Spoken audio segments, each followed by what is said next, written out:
Much of what we learn about science, nature, and the environment happens outside of school and beyond the walls of museums, zoos, and nature centers. I have worked as an independent environmental professional for many years and know there are others like me who interact with the public in communities worldwide. On the Talaterra podcast, we discover who these professionals are, what they do, and how they create change. Why do I focus on independent professionals? I focus on them because they move freely through communities. They move freely between schools, organizations, businesses, programs, and other informal learning environments. They are positioned to meet the public where they are, and this is powerful. Thank you for joining us today. I'm your host, Tania Marien. Today, my guest is Erin Majeske, the founder of Barefeet Farm School, an outdoor preschool in Washington State. In this episode, Erin shares how the need for a summer job led her to opening Barefeet Farm School. She shares her successes, challenges, and what she has learned to improve. The topics we discuss include licensing, consulting, working with parents, and building community partnerships. Let's join the conversation. Thank you, Erin, so much for stopping by today. Yeah, thanks for having me. Can you introduce yourself to listeners? Sure. I am Erin Majeske, like you said, and I started Barefeet Farm School, which is a year-round outdoor preschool outside of Bellingham, Washington, so in the northwest corner of the United States. We're currently on week 4 of our 4th summer camp, and we just finished our 2nd school year. We started as a summer camp. We had 2 camps before we rolled into a full school year together. We have an outdoor classroom that is a fenced area of a field that has a few little shelter spaces and an outhouse, and then we explore around in a forest and a field that's on the property nearby. And yeah, we're a child-led, play-based learning community for kids 3 to 5. It just sounds wonderful. And your website is a very good resource. It really portrays what you do. You show your work very well on your website. So I read that Barefeet Farm School began in 2021, but before then it was a casual summer camp experience. Right, so I wanted to spend some time talking about how you made that leap from casual play to a practice with systems defining your school year, your summer camp, your registration process, and your consulting service, which I think is fantastic. So Thank you. When did you realize that your camp experience could be more? Well, I started the summer camp that was just called Summer Camp with Erin in 2020 because I needed a summer job. And I was working as a preschool teacher at a very classic American preschool. And then I had this summer camp where me and 6 kids hung out in a field all summer. And the learning that happened in this first summer camp was incredible. And I was kind of blown away, and it really changed my life because I didn't realize how powerful child-led learning was. The learning that happened when these kids were quote unquote just playing for 6 hours was so much more than had happened in my classroom where I was trying to force things down their throats that they weren't ready for. So yeah, going back to the preschool after that first year of summer camp was quite a bit harder because I knew what was possible outside and when kids were leading the way for their education. So it felt like just something that needed to happen. I know that I loved working with kids, and I knew that the indoor preschool wasn't working for me. So what else are we going to do? We're going to start a business. Yes. What else are you going to do? No, that is fantastic. I think that's great. So how did you bring attention to your new summer camp experience when you started? Well, that first camp, I really just advertised to people that I knew. I grew up in Bellingham, so just like my network of people, I invited their kids to come hang out with me. And then after that, the next year, the most wonderful thing happened was I emailed every single preschool in Whatcom County There were like 60 of them or something. And I think 3 of them replied to me. And one of them, which is a loving space owned by a wonderful person named Abby, she sent an email to her wait list and just to her families that said, Erin's starting this summer camp. It's called Barefeet Farm School. Send your kids, because she wasn't having summer camps that year. And so that's really what got us started, was Abby sending her kids to us. And we still have some kids that came from that email. And then we've collaborated with Loving Space since then. But we've also put up a bunch of posters. We invest quite a bit of time into our Instagram account, and that's a way that we grow. Also Facebook a little bit of like Facebook ads and things, but really mostly it's word of mouth. How did you learn to navigate the licensing landscape? You mentioned that you can have an outdoor preschool for 4 hours. Mm-hmm. And I wanted to ask, was that 4 hours a day, 4 hours a week, or what are the parameters around that? Yeah, it varies from state to state. So in Washington state, the rule is that you can have a preschool or childcare of any kind for up to 4 hours a day without being licensed, as many days a week as you want. I know in other states it's hours per week or hours per month even, but Washington is 4 hours a day. So our first school year, we actually weren't licensed and we just had 4-hour days, which really is, for kids who are 3 to 5, that's a really appropriate amount of time, especially when you're outside in the winter. But 4 hours is not enough for most working families to negotiate work schedules. And so in order for us to be more accessible to families, we needed to have longer days. So the preschool that I was working at before I opened Barefeet Farm School was a licensed preschool. So I was familiar with the licensing rules. And I actually was really resistant to becoming licensed because I do not like rules and I don't like to follow a curriculum or to have my teaching feel controlled. So I didn't want to get licensed for a long time. But being licensed allows us to accept state subsidies, so we can be a lot more accessible for families. We can have those longer days. And then it just gives us more of a network of other preschools and resources. So it was worth it to me. And Washington State is the first state to have approved the outdoor nature-based license. So the indoor preschool license includes rules about curtains and cleaning all your surfaces and how many sinks you have to have and a lot of space-specific things that just don't apply to an outdoor school. And then also that don't apply to an emergent curriculum, which is how most outdoor schools function.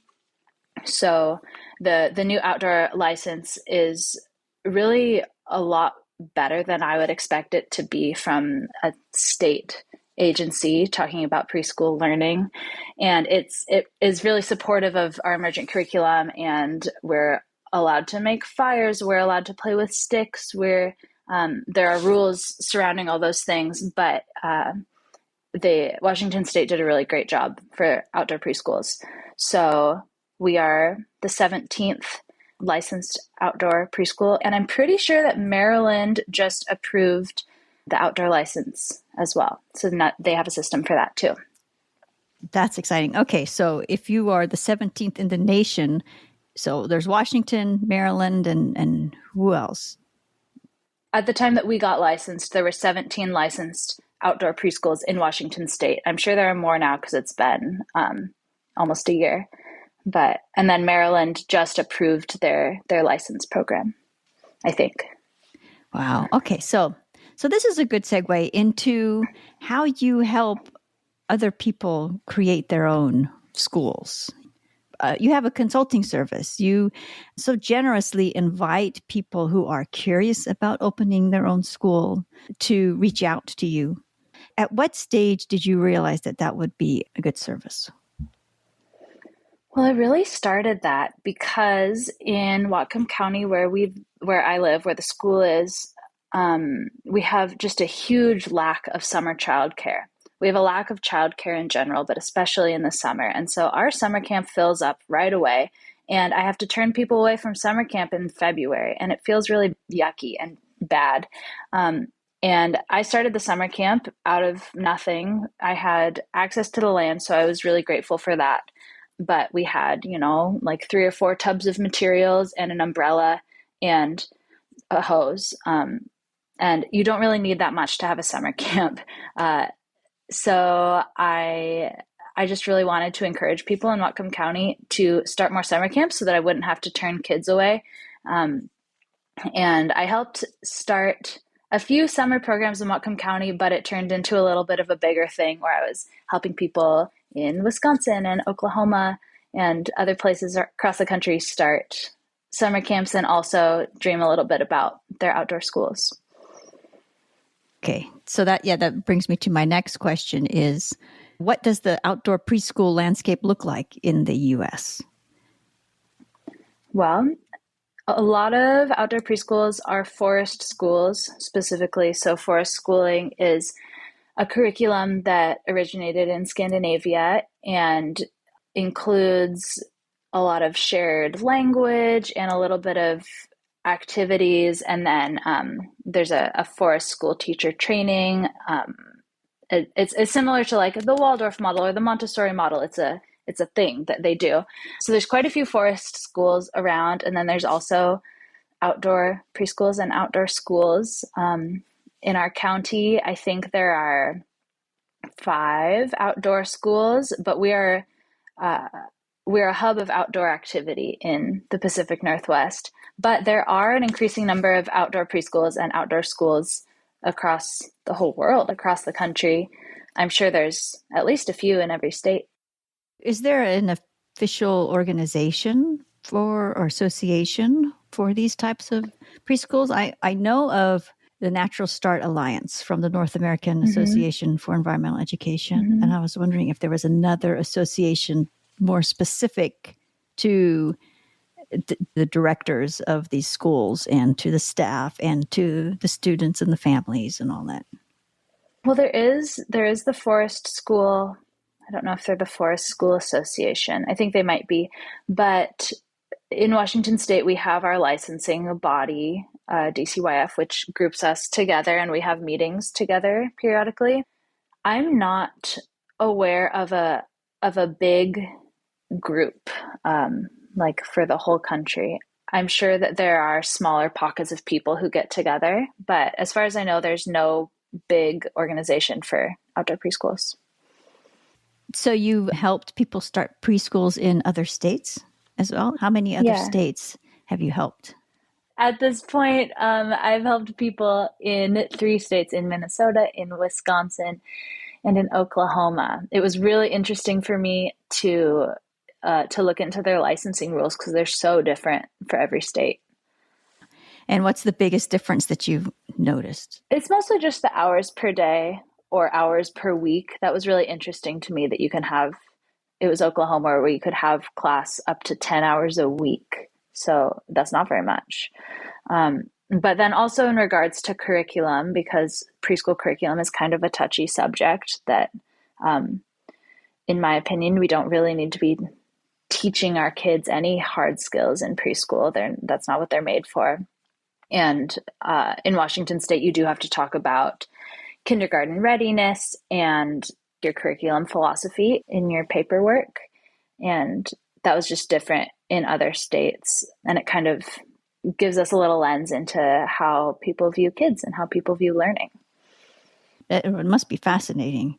I was so impressed how you just literally, you hit the ground running. You went from your idea and a very successful casual summer camp experience, and you built systems and you've got everything in place. You're just out there. Well, life looks really pretty on the internet, and it is really pretty. This is my dream. I really believe that I'm made for it. And I have a lot of support around me. I have an amazing staff, an amazing husband who has a brain that works differently than mine. So he does all of our taxes and all of the math things. And I'm just such a big dreamer that I just jumped in. I think I have a little bit too much confidence sometimes. And I jumped right in and figured it out kind of in the past tense. And it worked. And we're here. Okay. So you went from a company of one to having a staff. How did you develop your staff and And how many people do you work with every day? This is so sneaky. I actually I asked the teachers that I used to work with at the indoor preschool if they would come work for me, and they said yes. Um, because I also had a baby in October of our second school year. So he's 9 months old now. And so I needed really high quality, reliable staff to run my preschool and run our preschool while Luke was born and growing in his first few months. And then we came back. And then this last school year, there were three of us here. And then I had Luke with me every day. So I needed people who I could really trust and who I knew would treat the school well. And they did. It went so much better than I expected. And I was home caring for my tiny little baby and not worrying about it at all. I'm so, so, so grateful. So we have two staff in the school year. And then in the summer, I have three plus me.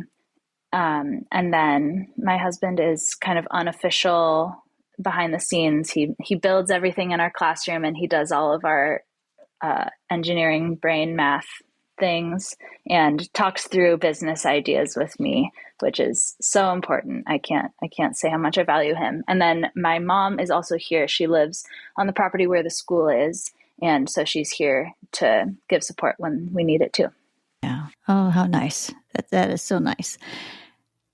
You have this wonderful outdoor space for your school. Where do you see other nature preschools pop up? I mean, what does it look like in an urban setting? What ideas and approaches have you seen? I have thought so much about this because I am so lucky and grateful to have access to this 15 acres of land that is really perfect for an outdoor preschool. It is on a hill. It has forest, it has a pond, it has a field, it has donkeys and horses. It's not too far from town. And not everybody has that, clearly, especially not preschool teachers, because you don't get rich by being a preschool teacher. And so, yeah, I've thought a lot about how other people could start schools. There's a school really close to us that functions on a vegetable farm. So they share land. I think they rent the land from a vegetable farm, and then they have this wonderful collaboration with the farmers, which I love. Because outdoor preschool really doesn't have much of an impact. It does wear the ground down a little bit, so you need a place where you can walk, but there's not a lot of structure required or infrastructure, really.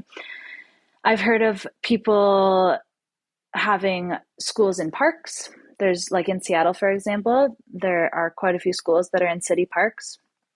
You could have a school in the national forest. My friend Kylie had a school in California where they just adventured around in the national forest, and they had kind of a home base where they went to all the time. My favorite idea that I haven't actually seen in action yet is having a school at a library, because libraries are kind of a place that struggle to survive, I think. And if you could have a school there, like most libraries have yards, that's really what you need. And they have so many books. So also I'm sure quite a few landowners in the world who have all this land and maybe are older and would love to have kids around. I think it's really worth trying to find somebody to collaborate with who owns land. Yeah. And what might a collaboration like that look like? What types of conversations would they have to have with the landowner? Well, it depends on how well you know each other, of course, but there's all kinds of ways that that a preschool or a school and a landowner could benefit each other. Kids bring so much joy, and that can't be overstated, that the joy that kids bring is good for the land where they are. I really believe that. And so there's that. That's like the biggest one, I think. But we have a garden. We keep the land used and functional and pretty. Rent, I mean, financially, schools are able to pay rent. And I think there could be like community garden type collaborations where if a landowner wanted to have more of a garden situation on their property, they could collaborate with the school and families to make that happen. There's a lot of helpful hands involved in a preschool, because we all care about the kids and we want their school to be beautiful. And so things like work parties or just having the community support is a really big deal when people feel lonely in our world too much, I think. Yes. Now you have a very strong relationship with the local preschools, as you've mentioned, and you run your program out the year. It starts in September. Do you have a lot of relationships, and do you have a lot of conversation with these local school districts? Not as much as I would like. A little bit. Washington State has put a lot of funding into their transitional kindergarten program, which is preschool, or it's kindergarten for preschool age people. There are a lot of really wonderful people who work at the school district and a lot of people who are accepting this funding. There really are some great people there. So Bellingham has had some community partnership events that the school district hosted, actually, to talk about transitional kindergarten and its effects on local private preschools. So a little bit in that sense, but I think that's a growing edge for us. I would really like to be more in touch with school districts. So can you take us to the farm and walk us through a day? What does a child-led day at the farm look like? Mm-hmm. Yeah. First, I'd like to touch on child-led a little bit. It sounds like, because the words say that the kids are in charge, which is a misconception. The kids are not in charge. We have a routine and boundaries and adults there for a reason, because the children are in charge of what they learn, not how the space is run. So we arrive at 9 a.m. We have a welcome center that is a yard with like a lean-to structure. So parents sign in, and then kids will move their name logs, just a little tree cookie that has their name burned into it, from here or from there to here, to tell us that they are here at school, kind of settle them in. Then we sing a good morning song to think about what we're excited to do that day. So we'll go around a circle and say, like, I'm excited to play ponies. And then we'll sing about playing ponies. And then we all walk across the field to the classroom together. It's, I don't know, probably 100 yards to the classroom. Then we hang up our backpacks. Everybody signs in. Preschoolers and kids who are between 3 and 5 have a really wide developmental range. So some kids are writing their names, some kids are scribbling their names, some kids are stamping their names. We're not looking for legibility. We're looking for the practice and the exposure. So they'll write their names down and then play all morning. So in our classroom, we have all kinds of resources for them that are dependent on the kids that are there. So we'll watch them. And if one kid is really interested in building, then we'll get out the building supplies for the next few weeks. Or if one kid is working on balancing, we'll make sure that we have some climbing structure available. So we have blocks and trains and books and art supplies and a boat it's a converted boat that's a playhouse that has like dramatic play costumes and things in it. And a lot of loose parts that the kids make forts out of or turn into food, pretend food to eat, or whatever they're up to that day. So we play all morning in the classroom. Kids play with each other and we support them as best as we can. Our goal is for the adults to be bored at school, because we want to support the kids to communicate so well and to be able to play with each other so well that they don't need us. And they're preschoolers, and so they usually need us. We mediate a lot of conversations. We support them in the bathroom. We support them to tie their shoes, those sorts of self-help skills. And then we all gather and we eat lunch together. Then we either stay in the classroom and play for the afternoon, or we go adventuring in 8 acres of forest that's like a third of a mile away, or near the pond, especially in the spring, summer, fall, when the frogs are out.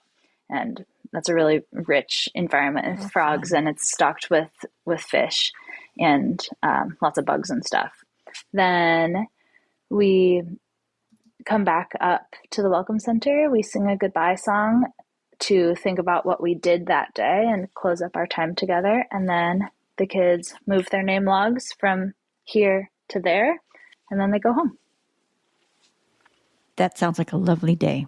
And I love that you said you want the adults to be bored. Yeah. Sometimes happens. Yeah. Now, over summer, you do allow children who are a little bit older. You have a program for them. How does that work out? Yeah. The schedule is basically the same in summer camp, except we read a book all together. In preschool, kids tend to want to read books, and so we don't schedule a book reading time. It's really important to us that we read a book every day, but we do that in preschool anyway, so we don't schedule a time. At summer camp, we read a book before lunch, and we have kids who are ages 3 to 7, which is a huge range. A 3-year-old is so different than a 7-year-old, and we all are in the same space, in the same community. We have one more staff person, and then there's also 15 kids instead of 12 kids. It's just a little bit bigger. And I love the mixed age community, the way that they share with each other and follow each other around and play games in different ways than preschool is so interesting.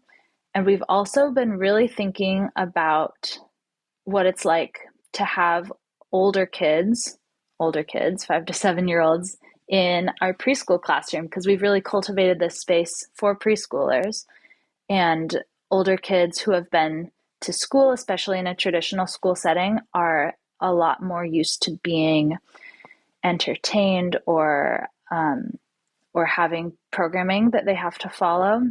And we've really been noticing this year, especially, that the older kids are the instigators of some of the hard behaviors, maybe because they aren't used to a child-led learning environment and they don't know how to negotiate that.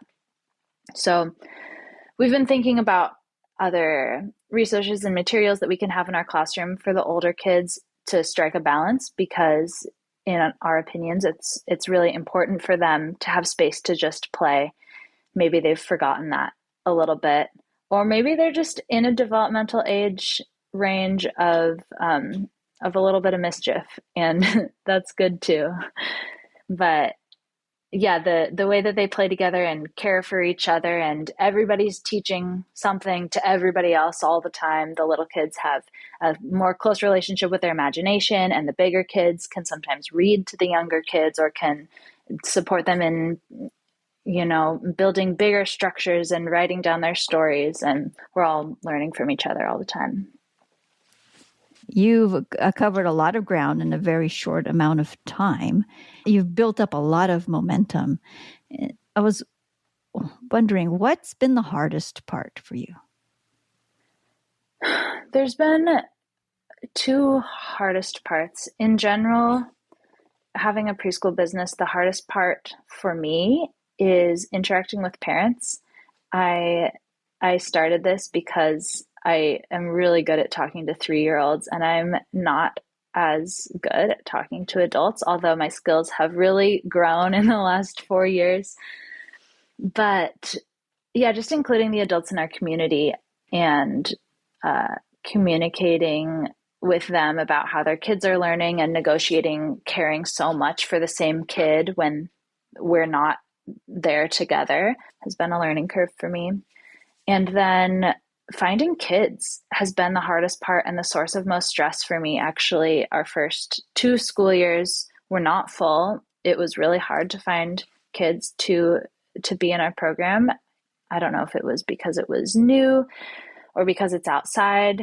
I sometimes forget that people think that outdoor preschool is edgy or maybe a little bit different. Like, this is my life and I think it's the best thing ever. But not everybody goes to outdoor preschool, and that's okay. But our next school year is full and we have a wait list, which is huge. I'll be able to not market so much during the school year, and I'll really be more present at school. How do you work with other directors or directors in progress and help them navigate the conversations with adults or with parents? How do you guide them? Yeah, I encourage people to be as honest as possible, which seems like it should be obvious. And I guess it should be obvious.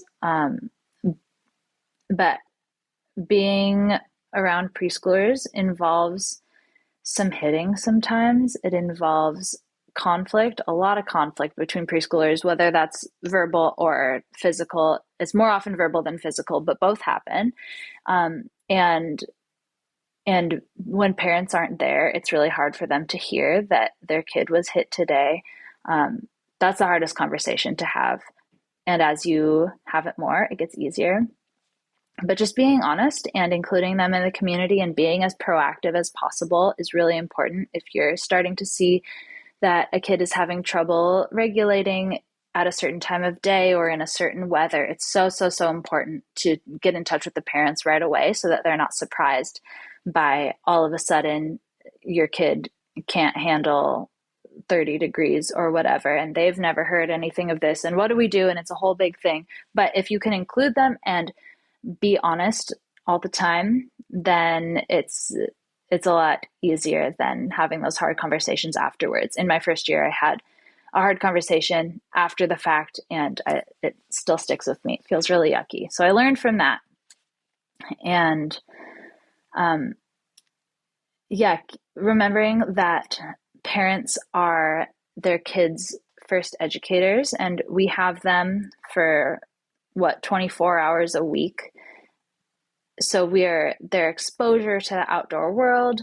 We are their enrichment, but we are not their primary caregivers. And remembering that parents are the primary source of learning and culture for their kids is so important. And collaborating with them and even asking them more than telling them is really vital. What do you wish the public knew about outdoor preschools? What is the biggest misunderstanding, and what do you wish they really understood? I wish people understood that it's easier. It's so much easier for staff and for adults in the space and for the kids too. But preschool is so important. I really think that it is the way that I can change the world, at least by encouraging kids to be communicators and confident, resilient, willing to make mistakes. If kids can grow up with those skills, then they will grow up to be adults who are making the world better. And preschool is a really hard job, especially indoors. It's loud, it's overstimulating, it's stressful. It's under-supported both financially and in thought. Like often preschool teachers will just be a preschool teacher for a few years until they can get a school-age job. It's kind of pushed to the side, but it's so important. And being outside is so much easier because it's not so loud. There's not so many rules that kids aren't made to follow. Like kids aren't made to follow the rules that are inside, like no yelling, no running, no tumbling, no climbing on the furniture. It's really hard to not get preschoolers to do that. But when you're outside, it's so much easier because they can be kids. So there is a little bit of hardship in the weather and in the gear. But other than that, it's so much easier. Even at almost 20 degrees, I read that you have your winter space, but nobody's out if it drops to 20. That's actually a licensing rule in Washington. That's one of the rules that I wish wasn't there. There's very few, but one of them is that we have to cancel programming if it's below 20 degrees. And the whole point of outdoor preschool is that we can be outside in any weather. And there are outdoor schools in Scandinavia and in Russia where they're outside all the time and they just put on their hefty gear and they make it. But yes, it is easier to be outside all day in 20 degrees than it is to be inside all day, in my experience. Thank you so much for being here. I am just thrilled to be able to speak with you because I've learned what I could by reading about your work and all, but you have such a wonderful energy and the clarity that you have and the vision that you have, it just jumps out at me. And I'm sure that the Wow, listeners thank you. Hear it too. You've done so much, and you have so generous, and there's so much care that you put into what you do and how you talk about your students and your families and your staff. What's next for you? Thank you. First of all, it feels really lovely to have that validation. Next for us is more of an online, wide-reaching presence. I really want more kids to be emotionally supported, whether it's outside or not. I have a lot to give parents so that they can support their kids, and preschool teachers as well. But yeah, more of a presence online is next for us. Maybe another classroom at Barefeet Farm School, although I really like what we have going right now. So more settling into Barefeet Farm School and more outreach is next. Thank you so much, Erin, for being Yeah, on the thank show you for today. having me. Mm-hmm, absolutely. You're welcome.